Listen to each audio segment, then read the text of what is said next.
Okay, welcome to the Somerset Sports Partnership. My name is Michelle Roberts and I'm here today to talk to you about the PE and school sport premium. I work for afPE in the Southwest, and I also manage a large sports partnership in North and East Cornwall known as Arena. I hope you're all well. Some of you may have met me before. I did present at the Somerset Sports Partnership last year. So for those of you who have met me, nice to see you again. Just to let you know that this is pre-recorded, so I won't be able to answer any questions live, but if you do have any questions, I will be able to answer them if you email me or contact me, and my contact details are at the end of this presentation. So I've been asked in this workshop to answer two key questions. The first one being, how can we use the PE and school sport funding to maximum effect during the current restrictions? And what is expected of a PE lead by Ofsted regarding effective use of the PE funding? So hopefully by the end of this session, you will be more informed on those areas, and hopefully you'll gain some insight into the current funding and what might be expected by Ofsted. So we are aware now that we are in the post-COVID recovery curriculum. Most schools now have got recovery curriculums in place. We are also aware that there has been an increase in inactivity amongst children. Hopefully during the autumn term that was addressed to some extent, but we do know that some children have got low self-esteem, their anxiety levels have increased. Many of you will have had social distance PE in place, and really around managing equipment and spaces has been key to effective teaching of social distance PE. And many of you will have had outdoor PE lessons predominantly since March, and I know many of you will also have an underspend with the PE premium, carrying it forward into this academic year. And it's how really can you use some of that underspend to support your recovery curriculum and ensure PE is at the heart of any recovery curriculum in schools. So what we would encourage you to do at the moment is to think about PE, school sport and physical activity in what we're calling a temporary COVID world. It doesn't feel very temporary, I know, at the moment, because it feels like you just get started, then you stop again, and we're very much in this start-stop situation. But if you have got the time, now is the time really to take a look at your PE plan and carry out a self-review of that plan. Now you have maybe got a little bit more time than you would have normally, although we do appreciate, you know, some of you would balancing working with key workers, doing home learning, and also producing things online for your own class. So we do appreciate that it is a difficult time. But if you do have any time, take a look at the 5 key indicators. Where would you say your areas of strength are on those PE 5 indicators, which we'll go through in a moment, and what areas do you perhaps need to improve? Is there any training that your staff could do or benefit from attending? There are a lot of online courses at the moment. I was considering recently maybe doing an online yoga course, because that's an area I've not got a lot of training in. So just thinking about an area where you or a member of your team perhaps would like to attend some online training, or planning and looking ahead to the summer term. What training could you possibly take part in during the summer term? Having a look at your curriculum.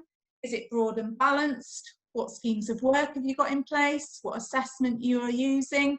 What risk assessments, because that all underpins that broad and balanced offer. And then we would get you to consider, what do you need to do for next half term? Have you not got enough home learning in place if schools don't fully return? Do you need to be looking at some better provision for your key worker and vulnerable children who are in school? How do you plan for that? And what do you need to consider for the summer term? You know, are there PE areas that you've not covered for maybe nearly a year? Dance and gym, for example, may not have been delivered for some time. Is that something that you might want to put in the summer term? Could you do dance in the outdoors, for example. So all those things to just consider when you're looking at PE and school sport going forwards. So these are the 5 indicators I was referring to. When you're planning for your PE and school sport, you don't need to cover all of these indicators in 1 year, but it may be now that we're 2 or 3 years into the funding that there might be areas that you've covered more than others. So for example, it may be that the 30 active minutes is in need of a review. You might have got your staff well trained, and CPD may well have been in place. It may be that you need to look at alternative sports and alternative activities, particularly going into the summer term. So have a look at those indicators and review where you think your PE is in school in relation to those indicators. This next poster is freely available to download from the afPE website, and it provides a really useful tool for really thinking about PE, but also those areas that underpin PE, such as cognitive well-being and physical well-being, alongside emotional and social well-being. So having a look at, we've already spoken about the effects of COVID and that has had on children, but how can we address that? What curriculum can we put in place to address some of these areas? Do we have some goal setting and personal challenges to try and build their confidence?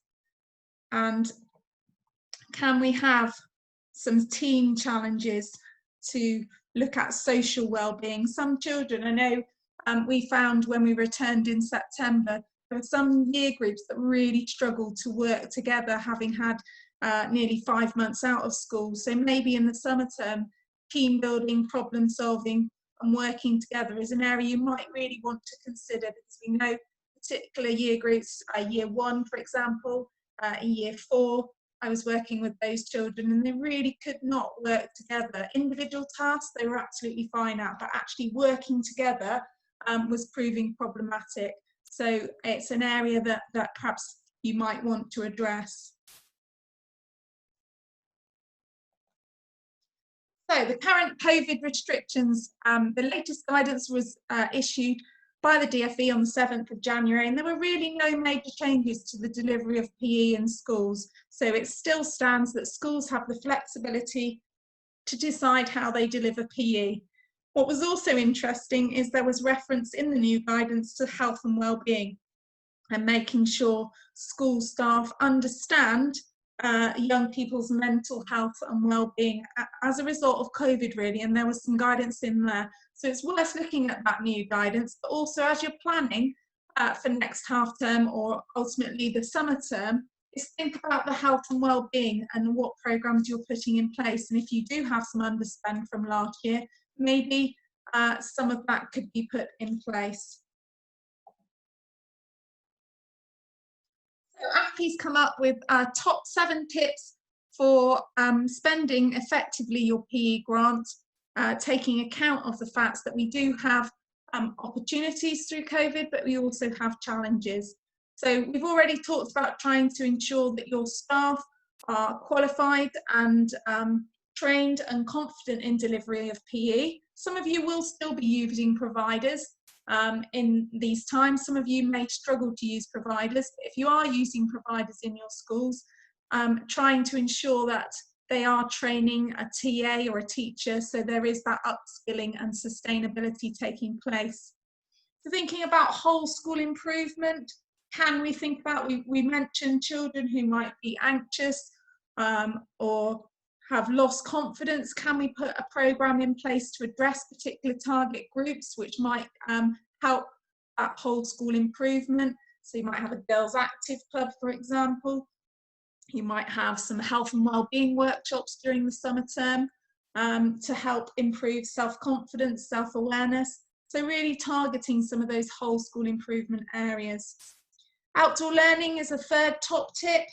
Maybe now, while there's not so many children in, you could carry out an audit of your outdoor areas and your playgrounds. Are they stimulating? Is there anything that you could do to provide more of an exciting area for children to engage? Can staff teach outdoor learning? So really with outdoor learning, we're talking about the environment and the areas, but also teaching outdoors. What equipment and resources do you need? I've recently been involved in writing some outdoor learning books. I think I mentioned this when I attended your conference last year. So these books have now been released. We have received 2 national awards for these books, which we're pleased has been recognised.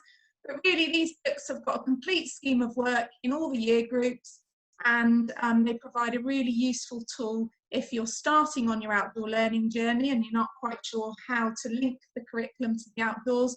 Also, if you've been doing outdoor learning for some time and you're looking for some new ideas. So those books are out there and provide a useful resource. Active travel is the 4th tip. So looking at, is your school a cycle-friendly site? Do you have storage options for children if they are able to safely ride their bike to school? Do you have cycle challenges or pedal challenges in your curriculum provision or in your overall health and wellbeing curriculum?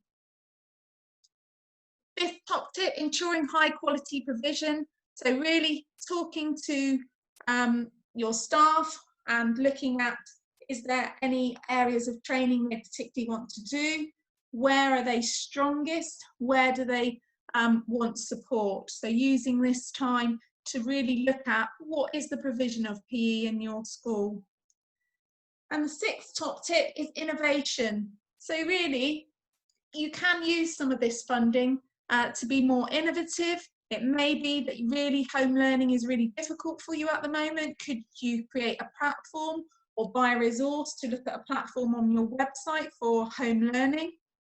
There are lots of different home learning options out there, and some providers now, like iMoves, for example, have got within their website the ability for you to post things on home learning sites. So worth just having a look at, is there something you could do really differently during this time that could really promote PE at home? And then you might say, well, you know, we won't really do home learning once COVID's gone. However, that provides still a really useful resource to continue to engage your children in weekends and school holidays, keeping them physically active and setting them challenges.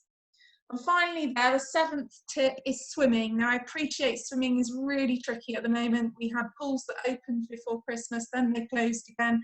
We have many schools asking, what am I going to do about swimming? You know, it's really tricky. And all I would say at the moment is plan for the summer term in the first instance. Look at those children who you're going to be measured against. So the year 6s, try and get them an opportunity to swim.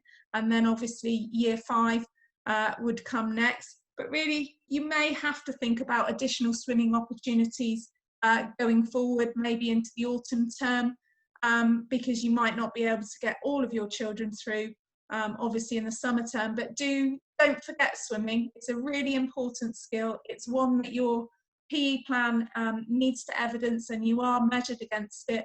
But also there will be children in your school who have not swam maybe since last March. So, you know, really think about what opportunities you can provide them, and when the opportunity does arise and you can get back to swimming, you'll have the plans then in place.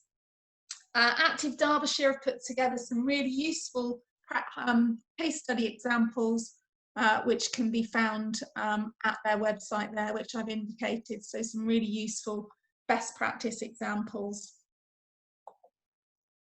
So just thinking about online resources, what PE provision are you providing in your schools at the moment?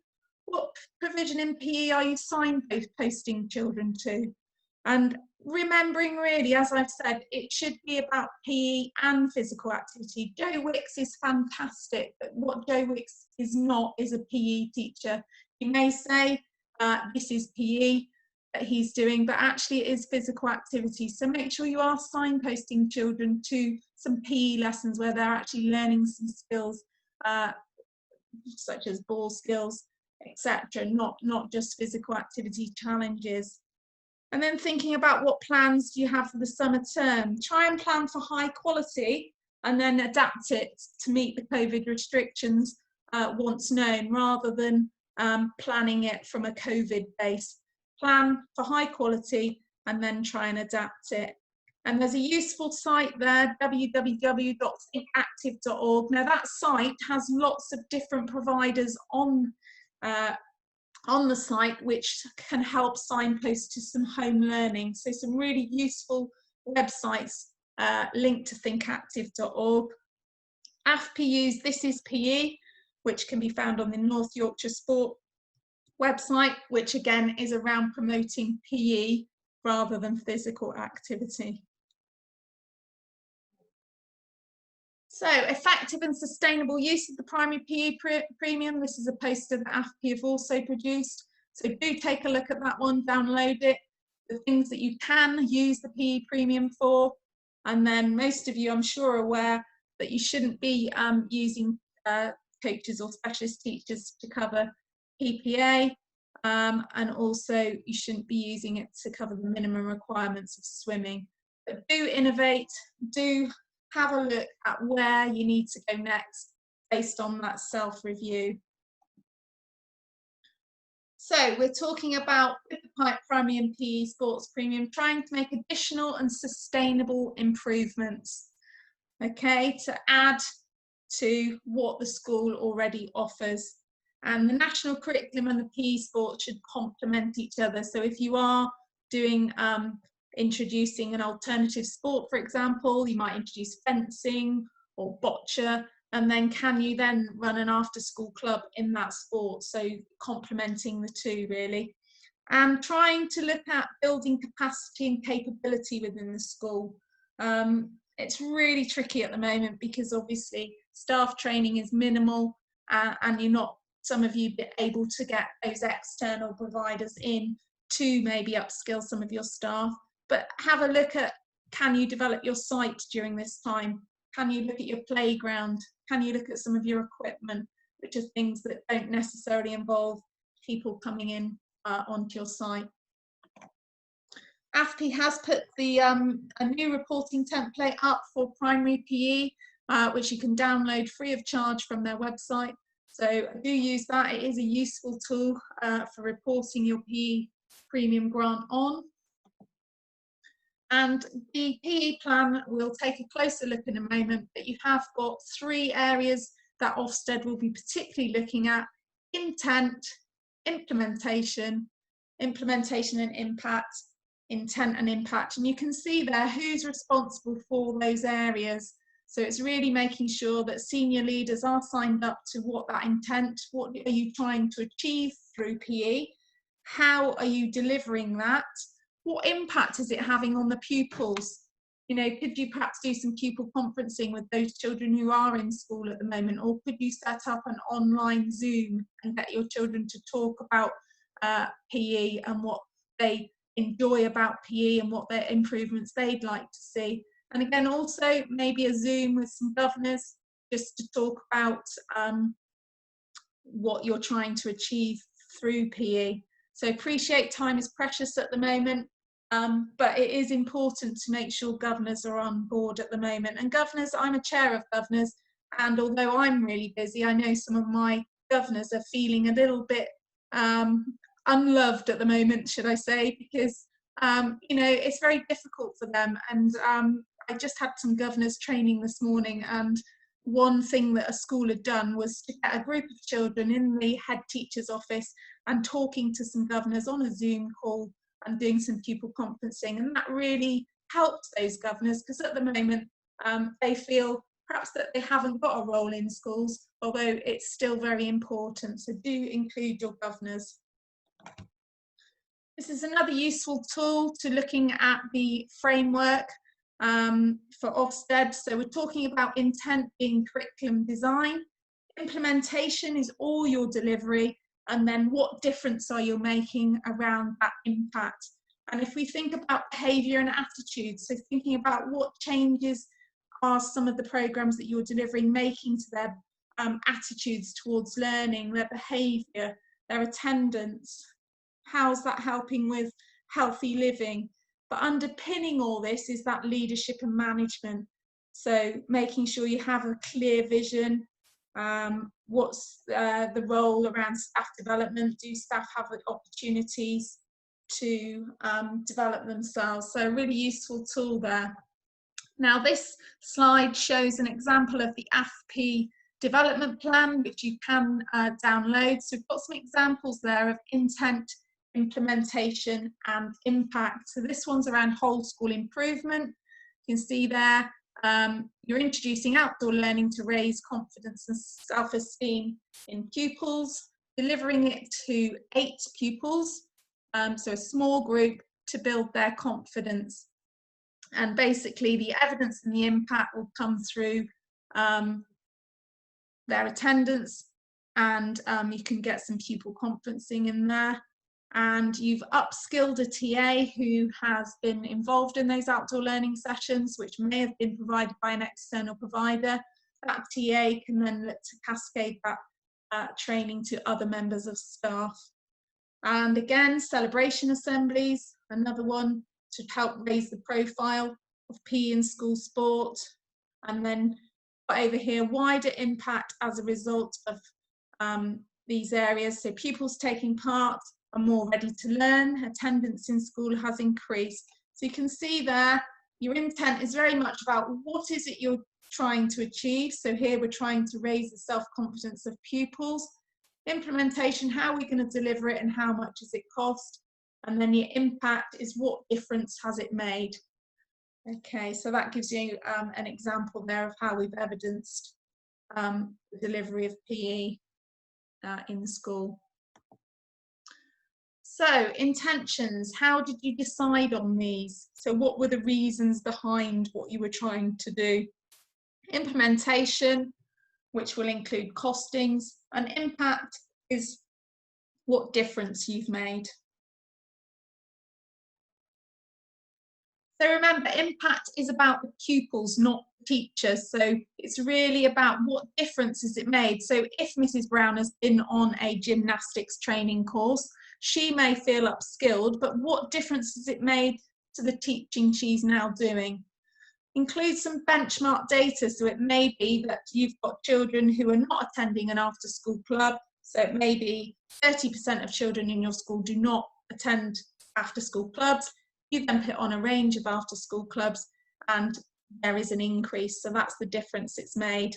Now, appreciate that after-school clubs may be difficult at the moment, so maybe you need to look at lunchtime clubs. I know quite a few schools are doing lunchtime clubs as opposed to after-school clubs at the moment.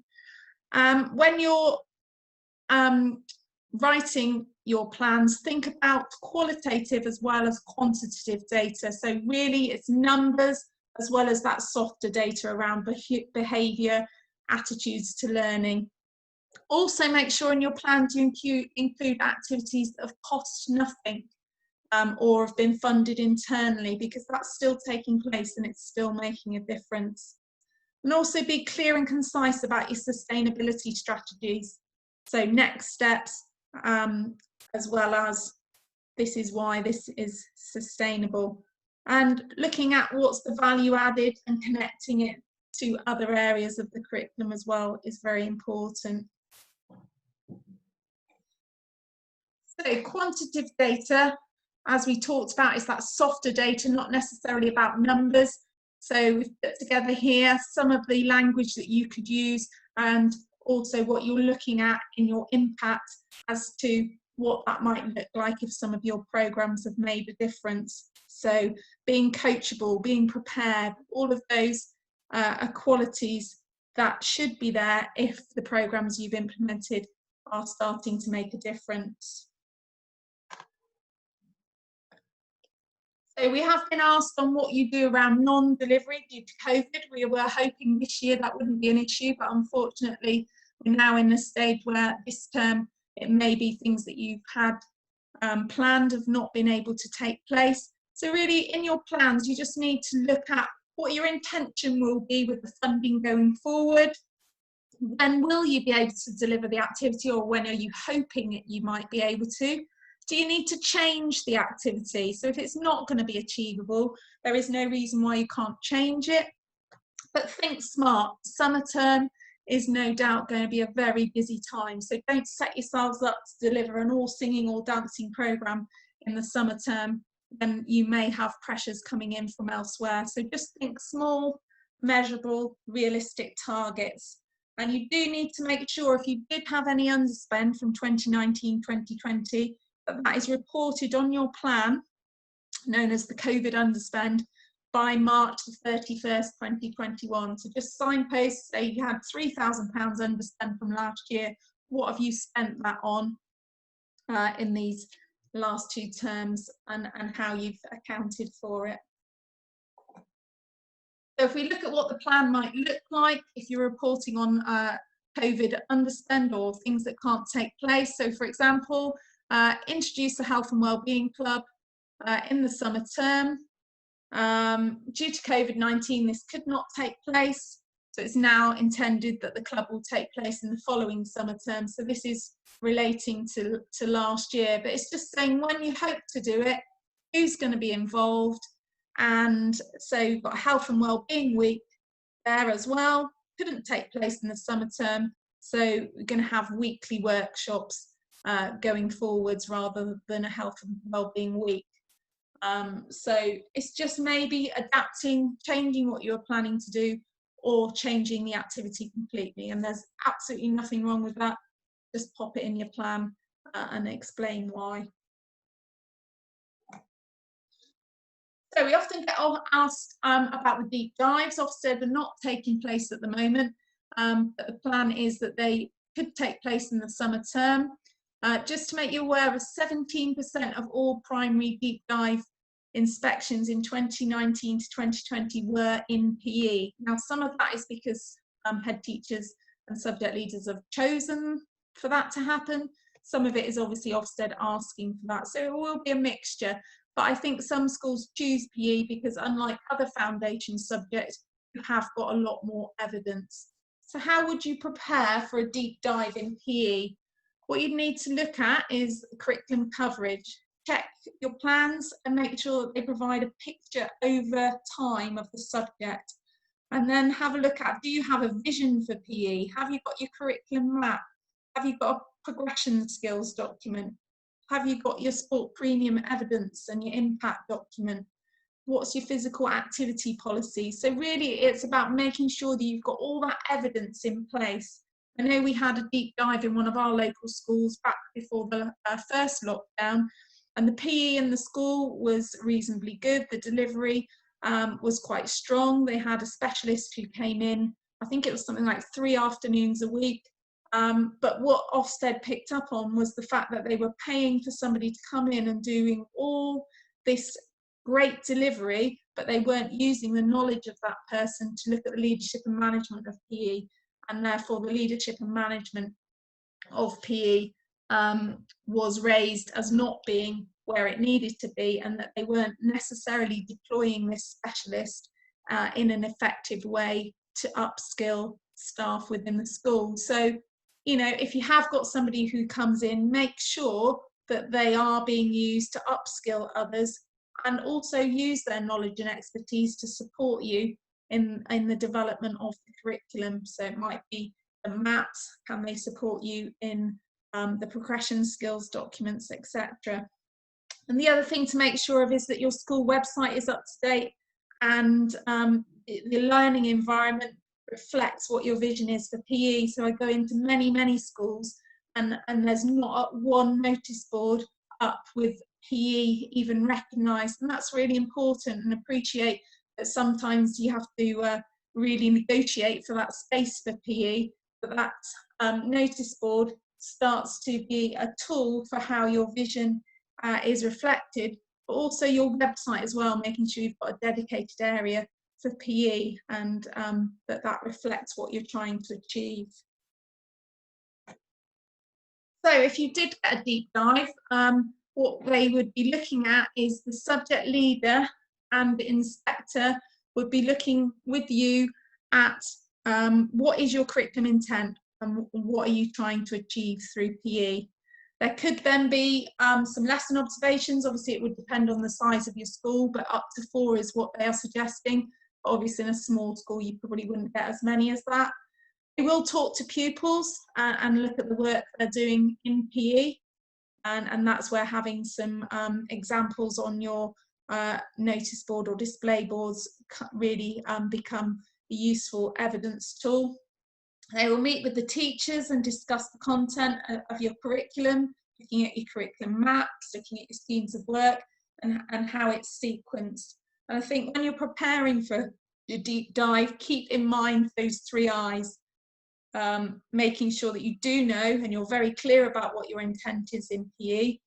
You've got the evidence behind what you've implemented, and you have got information around impact, and that PE is making a difference to the children in your school, and you've got that evidence to back it up. So lots to take in, lots to think about, and I appreciate you. It is really difficult times, and some of you will feel very much under pressure at the moment with everything that's going on. And what we would say is just keep your targets smart. Think about what it is you can do this half term. You're not going to solve it all in one half term, but think about your PE plan, what you want to do with that PE plan, and what you're going to implement now for the next half term and then in the summer term. And as Sue Wilkinson from afPE would say, don't fear pressure, for pressure is what turns the rough stones into diamonds. And you will find that when we're under pressure, sometimes we produce our best work. So it might be a bit overwhelming at the moment. It might feel like everything's becoming too much, but just take some small steps and keep it smart and think about what could you really achieve in the next half term. What can you achieve for the summer term, and that will make the biggest difference, because sometimes the smallest things that you can do will actually make the biggest difference. And I'm sure that you will work really hard, I know, over the next couple of terms to ensure that your children are getting a high quality PE experience, whether that's online or whether that is in your schools. So wish you the very best of luck. If you do have any questions, please don't hesitate to contact me and I'll do my very best to answer them. Stay safe, and there's some further links there of the posters that I've referred to in this presentation. And do visit the afPE website, because there are a lot of free resources there that you can download. And to become a member of afPE doesn't cost an awful lot either, if it's something that you wanted to consider. So all the information is there, and I hope that that has been informative and you've got something to take away. So bye for now, and I look forward to hearing from you should you have any questions.